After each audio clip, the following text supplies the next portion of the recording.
Wow!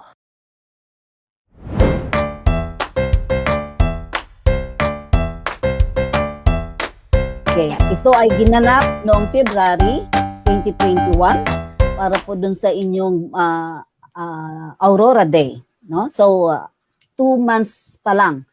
Hindi pa umabot ng 2 months. So ngayon, ang ano ba nawala si Miss Angelica. So si Miss Raisa.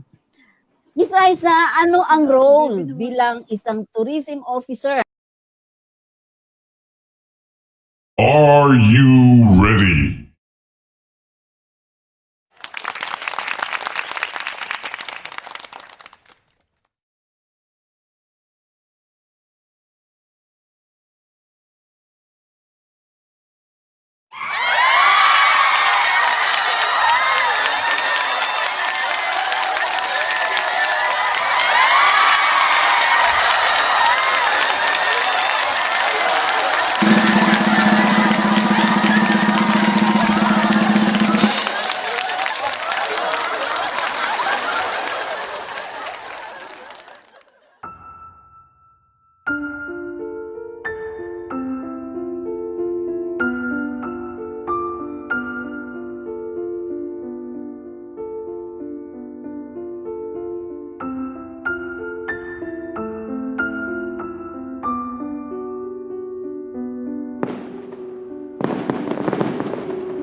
Okay, ito ay ginanap noong February 2021 para po dun sa inyong Aurora Day, no? So 2 months pa lang. Hindi pa umabot ng 2 months. So ngayon, ang ano ba nawala si Miss Angelica. So si Miss Raisa. Miss Raisa, ano ang role bilang isang tourism officer? Okay, ito ay ginanap noong February 2021 para po dun sa inyong Aurora Day, no? So 2 months pa lang. Hindi pa umabot ng 2 months. So ngayon, ang ano ba nawala si Miss Angelica. So si Miss Raisa. Miss Raisa, ano ang role bilang isang tourism officer?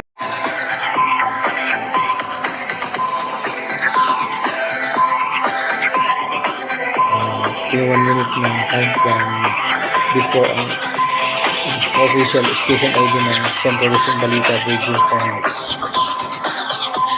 1 minute yan bago magsimula yung station ID.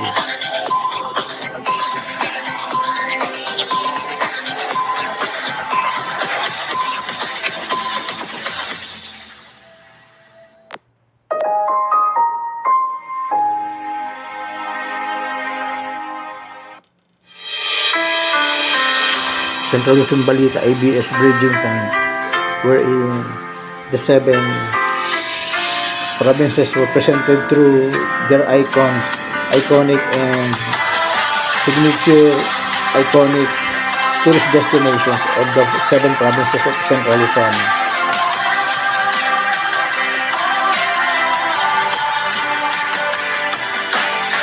Kung papayag na magpa-interview virtually to thank their supporters and their sponsors. ID ng Raging Point matapos ito mapalitan ng title from Talking Points Pampanga to Original. This is 2021 is the height of pandemic, kaya ayan ang naging ginawang station ID ng IBS Central Luzon Balita yung po sa COVID-19 pandemic.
Bali sa mga doctors, mga frontliners, yan yung mga doctors na namatay sa COVID-19. Sila lahat yan. From Manila today.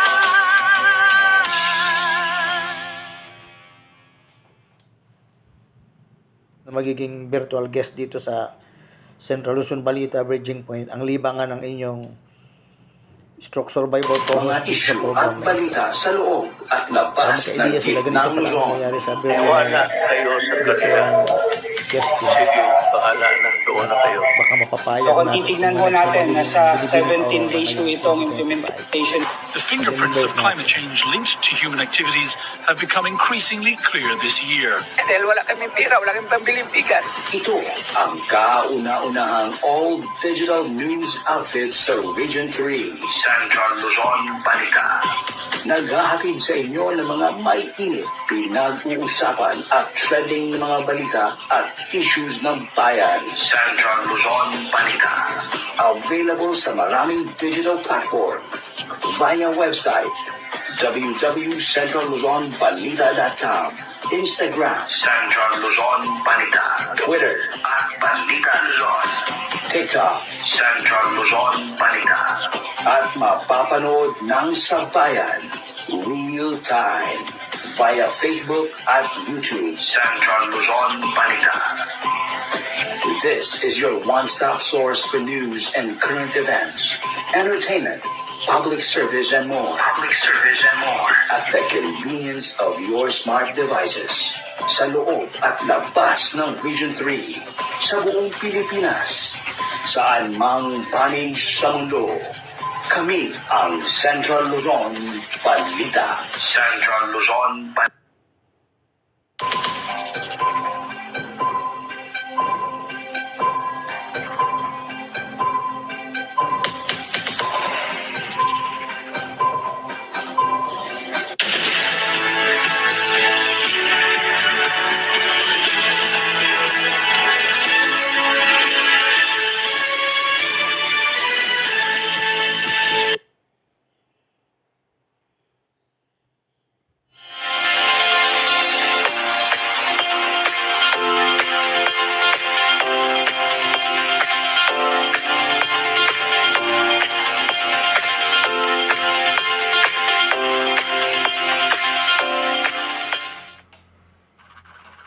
Good day, everyone. Hello, world.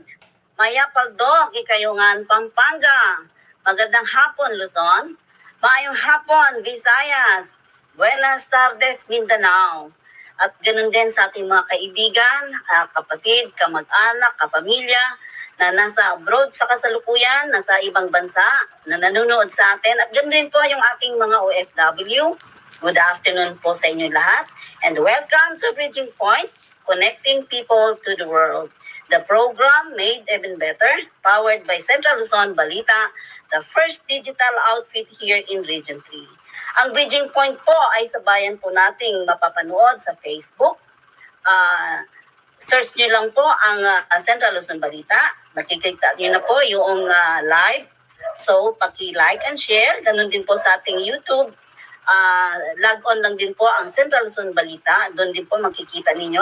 Sa dulo meron Bridging Point. So yun po, log on nyo lang din po ang Central Luzon Balita. No? So ganun din, like and share din po at pakipindot po yung ating subscribe button. At ganun din po yung ating notification bell for you to be notified every time na naka-ere po tayo. So, abangan nyo po kami. Everybody is invited to join and watch po. Pwede rin po kayong sumali, no? Parating nyo po sa amin ang inyong mga opinion, request, at mga greetings. At dyan po sa ating chat box sa baba. So, yun lang po mga magagandang hindi yung pagbabas. So, samahan nyo po kami sa 2 oras na pagtatalakayan ng mga samut-saring issues sa loob at labas po ng ating Region 3. Ganun din po ang ating nationwide at ang worldwide issues. So, this is your host, Mrs. A. Alma Umiligo Chutorena. Meron po tayong partner, technical partner po natin ay ang Manila Group. Walang iba kundi ang ating engineer, Efraim Isis Alcobar. At ganun din po ang ating co-partner, co-host partner. Walang iba kundi ang ating friend from Baler. Pasok, Mr. Larry, please.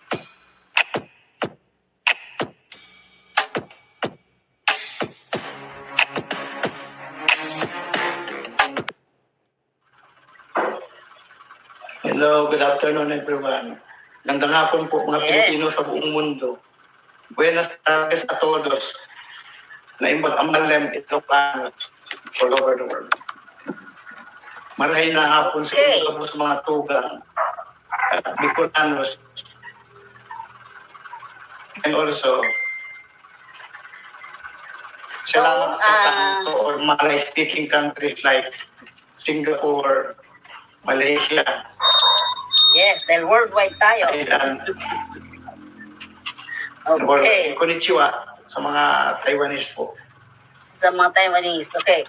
So, today is Wednesday, last day ng ating month of June, no? So, our guest is coming from all walks of life, no? So, ang makakasama natin mamaya, na guest natin, ay walang iba kundi yung ating guest din last April 30. Parang talagang sinasadya ni Miss Amy na 30, ano? end of the month. Yun ang ano. The last time, April Ganito ay 30 maraming yun. Ngayon, June activities, 30. kaya So, maraming nag-o-offer atin po ng siya lucky makakasama number po maya-maya. product endorsement. So, Kaya po, yun ang ating Miss napagkasunduan namin Aurora itong June 30. 2021, no? Wala nang ibang date na kanya pwede pong siya. ilalahad sa atin Busy yung ang kanilang dalaga mga eh. plano, lalong-lalo na siya ang tinatawag na ambassador or ambassadress ng province of Aurora, since siya po ang ating Miss Aurora, no? So, yun ang ano nun, ambassador of goodwill, kung ano man ang mga plano niya, isi-share niya sa atin mamaya. So, maririnig din po natin ang kanyang mga future plans kung ano po yun. So, makakasama po natin siya mamaya after po namin ihatid ni Mr. Larry yung ating mga outline for asan na yun? Central Luzon, CLB. Yung ating mga headline for the day, no? So, ready ka na, partner?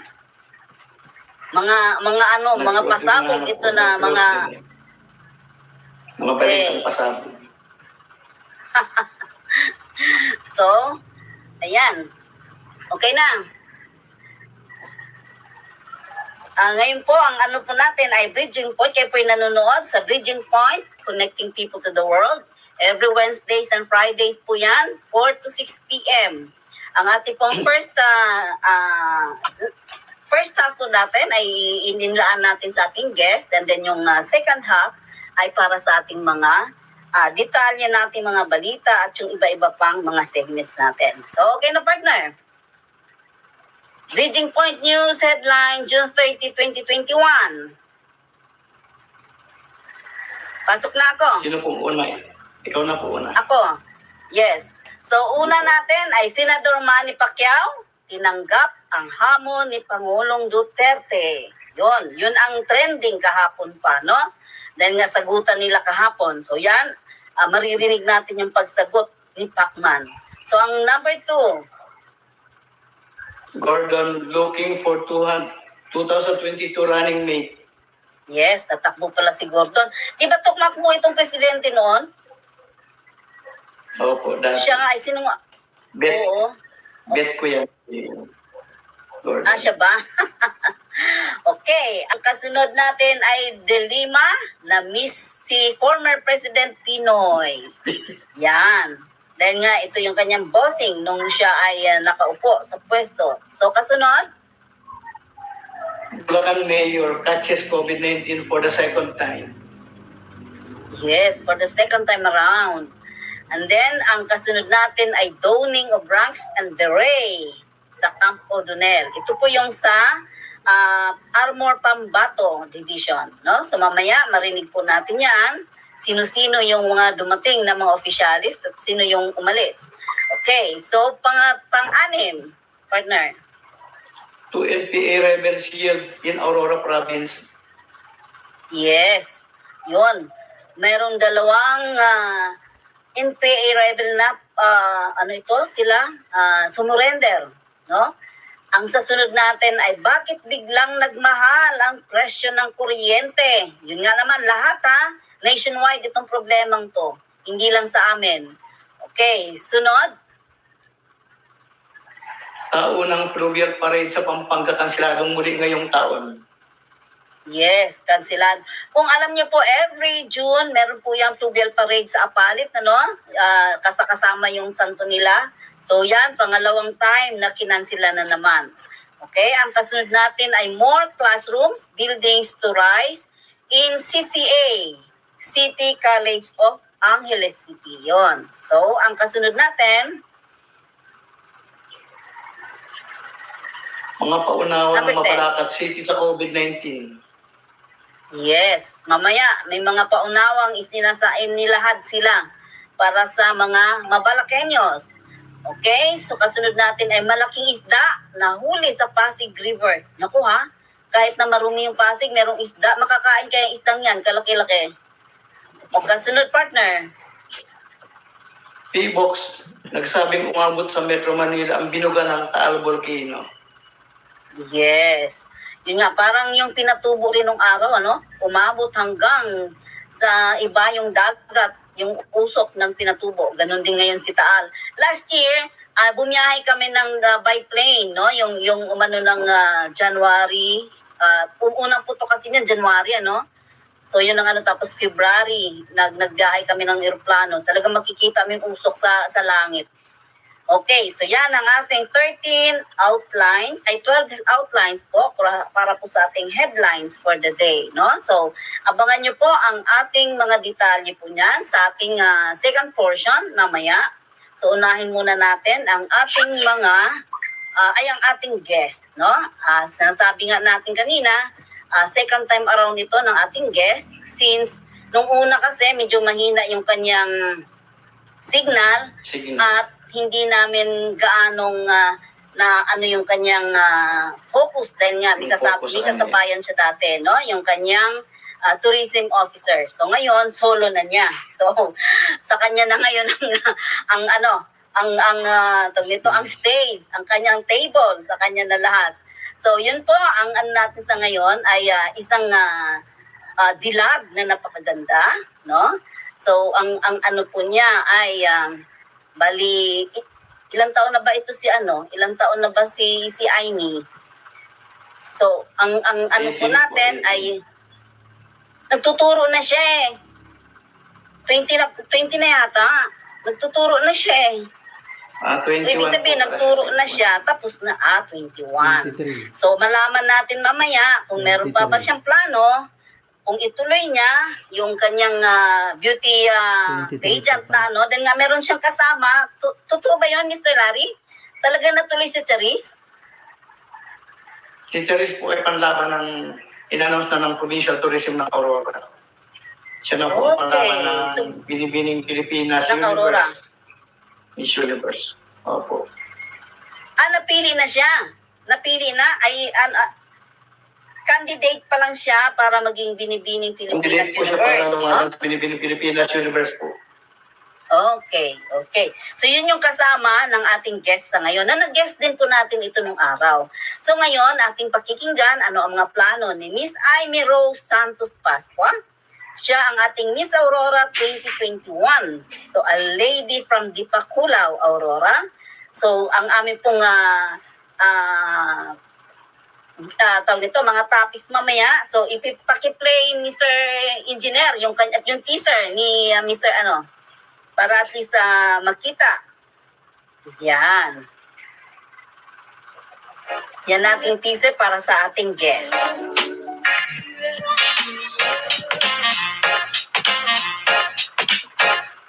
Introduction video para sa ating mga invited guests. Tulad niya kay Aimee, ako nag-prepare ng kanyang teaser, kaya nalagyan ko siya ng Aurora Hymn. Tuwa naman ang binibini.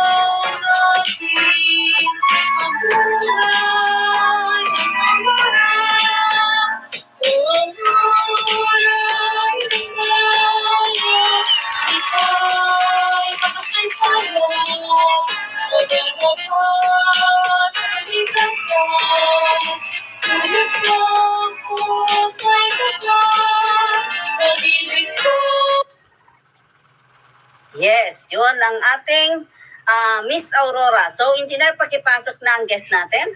Walang iba kundi si Miss Aimee Rose Santos Pascua. Good afternoon, Hi Miss everyone, Aimee. good afternoon po. Yes. Yun. So, ang aming topic na pag-usapan sa ngayon ay una, what are the qualities a lady must have and develop for her to win the heart of many and won for the crown? At ang pangalawa ay being a beauty queen, how it reflects to your students, their teacher, ikaw. Though they love you more and respected you most. And what are your plans for the future and why? At yung mga activities nyo po bilang ambassador of goodwill ng Aurora as the Miss Aurora po. No? So yun po ang ating i-discuss for today. So umpisa natin ay nasa inyo na ang table, Miss Aimee, with your greetings muna. Okay, good afternoon po everyone. So I hope you're all having a good day. Miss Alma and Sir Larry, ganun din po sa ating mga viewers and listeners. Yan, so yun po sa first question ni Miss Alma is ano po yung mga qualities to be a beauty queen? Tama po ba, Miss Alma? Okay, so being a beauty must queen, have. Okay, a lady must A have. lady must have. Oh, para ma-win niya ang heart at ma-won niya ang crown. Yun. Okay So, po. hindi pa siya beauty queen. Papasok pa lang siya. Plano pa lang niya. Okay. Okay. So, based po dyan, ikwento ko na lang po yung aking experience. So, it's not easy po Yes. to be loved by everyone. So, kasi po, ang mangyayari po dyan is, ipiplease nyo po yung everyone para magustuhan nila Yes. kayo. So, hindi naman po lahat, actually, hindi naman po mangyayari talaga lahat yun, na lahat ng tao ay magkakagusto sa'yo. That's why there's so-called bashers po, di ba? Kaya yan. So, sila po yung mga bashers na yan. Minsan, sila pa yung nagpapasikat sa'yo. Minsan, sila pa yung nakakatulong sa'yo para mas makilala ka ng mga tao. So, joining beauty pageants po, beauty pageant po is a competition po, di ba? So, dapat po, a lady should have good attitude po yan. Yan po yung pinakauna. Kasi po marami kang makakasamang kandidata sa competition. So magkakaiba kayo ng quality, different beauties, different aspects of life. Magkakaiba po kayo ng perspectives kung paano nyo ba gagawin tong competition na to. So yan po magkakaiba. So dapat yung attitude po natin is magpi-please sa mga tao, hindi lang sa sarili natin. Because sometimes, may yung nararamdaman natin, akala natin correct.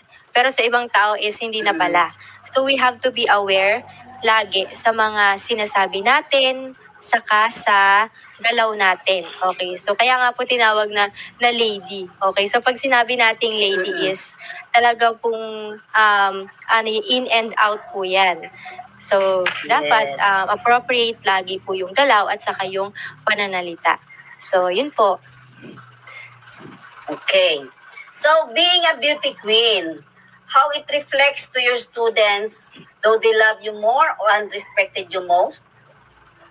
Yes po. So, bago pa po ako sumali ng Binibining Aurora, I was Binibining Dipakulaw, 2019. Okay, so yun po, before yung mga bata talagang nung hindi pa po ako nagtuturo, yung mga bata, talagang hindi mo maiiwasan na mayroon silang bagay na nagugustuhan sa'yo, nagiging idol ka nila, nagiging inspiration ka nila, and role model ka nila. So, hindi po natin maiiwasan yun kasi yun naman po talaga ang goal natin sa beauty pageant. Ma-share mo yung advocacy mo, and then maging role model ka sa mga tao, lalo na doon sa mga kabataan. Kasi ikaw yung nakikita nila sa TV, sa screen, na maganda yung ginagawa mo.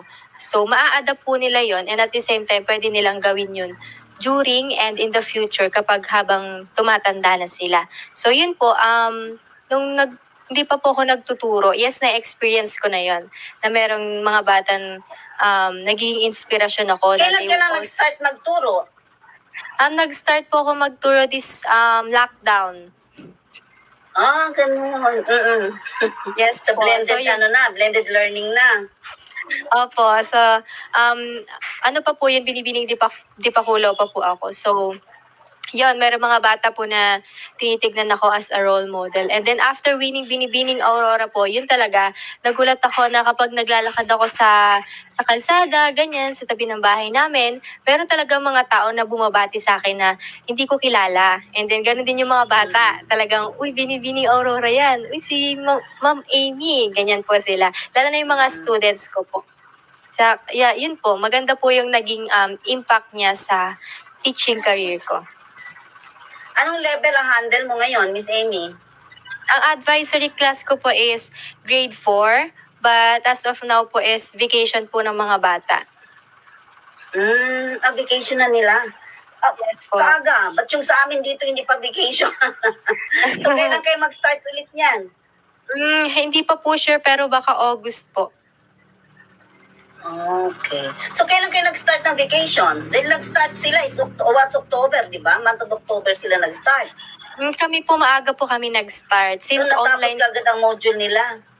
yes, since online by class module, naman di ba? Online class po kami. Online and modular po. Pero mas more on online class po kami. So, yun po. Nag-start po ata kami ng September and then nag-end po ng June. And then August po papasok po. Private school ba yung Yes po, tinusukan mo? private school. I see. The government kasi yung nag-start na October, ano? Opo. Okay. So, yun po ang narinig natin, no? Malaking factor sa life ni Miss Amy Aging, Miss Aurora. Yung ano niya, kaya kailangan na idol siya ng lahat ng mga kabataan, lalo ng kabataang babae, ano? Yun ang isang ano. Kaya kailangan ingat-ingat sa pananalita, at ganun din sa ating mga sa mga actions, dahil yun ang sinusundan nila, lalo na, no? So, kailangan role model nga tayong tinatawag. So, ang naman, what are the plans for the future? At yung mga activities mo bilang isang ambassador of goodwill ng province of Aurora Okay po. So, sa kasalukuyan.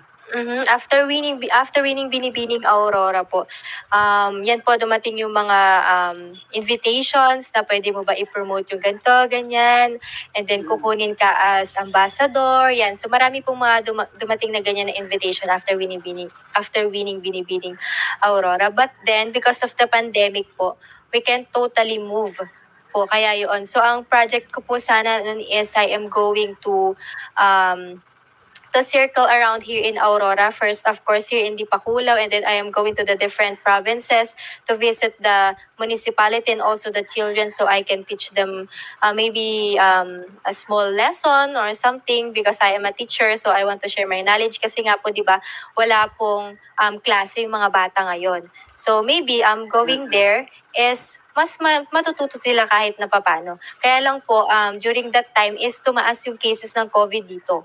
So, hindi po kami masyadong nakagalaw and that plan didn't go through. Kaya po, yan po, ang nangyari lang po is nag-focus ako sa aking pagtuturo and then sa aking working. So, yun lang po ang naging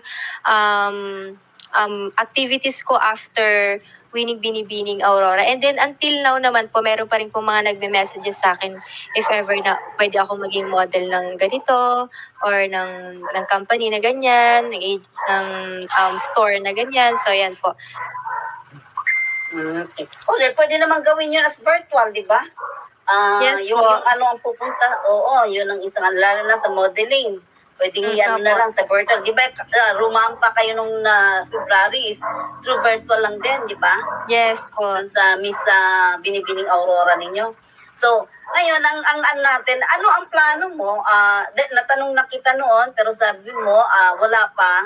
And then, sa ngayon kasi, yung mga kasamahan ninyo, bali, out of 3, sino lang sa inyo ang tumakbo, ang tumuloy? Dahil nga si nursing, hindi rin siya, sino yung nursing? Yung sa third runner-up? Angelica po, si Angelica. Okay, si Angelica. So, ang ating first runner-up na si Charis, siya ang natuloy ngayon. Sa Binibining Pilipinas Miss Universe. Kasi, Universe. Opo, sa Miss Universe Philippines po. Kasi po, nung nag-post po ang Miss Universe Philippines page po talaga is, nagkaroon po ng messages sa akin talaga na maraming mga supporters ko na sumali ka ng MUP since ikaw ang Binibining Aurora, why not join MUP? But at the end of the day, it's still my decision po kasi, alam niyo po yung sarili niyo kung kaya niyo hindi, di ba? And then, since, noon po kasi ang nasalihan ko lang talaga na pageant is I think po ako noon 19 or 20 years old sa college, sa school po namin sa CLSU sa Nueva Ecija. And then that was Lantern Queen 2016. So I got the crown. I'm very happy kasi it's my first time. And then the second time is the Binibining Dipakulaw, 2019. Yes, opo. So, yung 2019 po, Binibining Dipakulaw 2019, yun po talaga, pinaka-pageant talaga siya. So, lahat po ng portion is gagawin nyo. Doon sa Lantern Queen po is hindi po masyado. It's about costumes and then question and answer. And then doon po ako nagulat sa Binibining Dipakulaw kasi wow, this is totally engaging po pala, no? Kailangan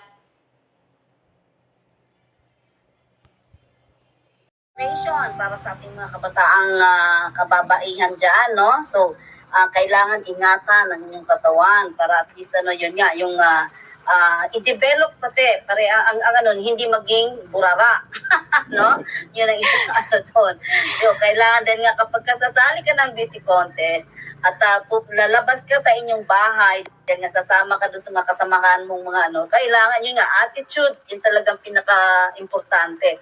Dahil nga, minsan mainitin ang ulo or merong batang mahilig mga away, no? Hindi ba yun ang ano, so Yes. dapat, Opo. oo, kahit nga sa mga beauty, ano nga, sa group nila, meron pa rin dala-dala pa rin yung iba. Diba? Nandun patience po. Sobrang 2021 si Amy is already a successful international flight stewardess of the flag carrier of the Philippines, the Philippine Airlines. Na-mention naman po niya yan during her relinquishing her crown during last Binibining Aurora 2023 yung kanyang farewell walk sa Binibining Aurora stage. Yun ang latest sa ating Binibining Aurora. Marami na siyang accomplishment. Congratulations, Amy.